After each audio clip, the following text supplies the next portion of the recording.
Hi, welcome to Painting Together. I'm Gigi Chen, and welcome to my home studio in New York City.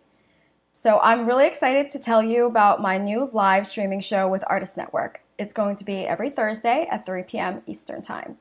So in order to make working with me a little bit easier, I'm going to show you how to make a wet palette.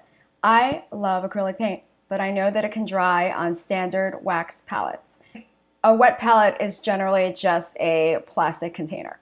So I have here a standard Tupperware and a lid, super essential, and I'll show you. I have here some parchment paper that I've cut and traced to fit perfectly at the bottom of my container. And here is some cellulose sponge. These are super cheap, really easy to find. I found these at the dollar store. They were a pack for $1. And also cut to fit my container. So the simple principle of a wet palette really is to keep your paint wet. So I'm going to fit my cellulose sponge.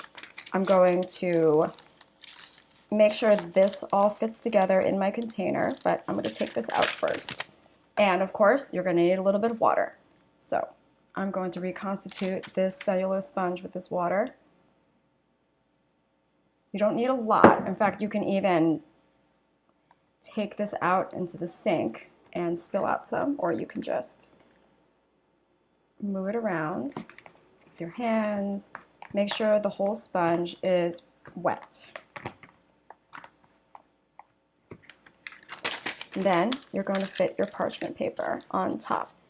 And there you can squeeze your paint inside, put a lid over it, and not ever worry about your paint drying out.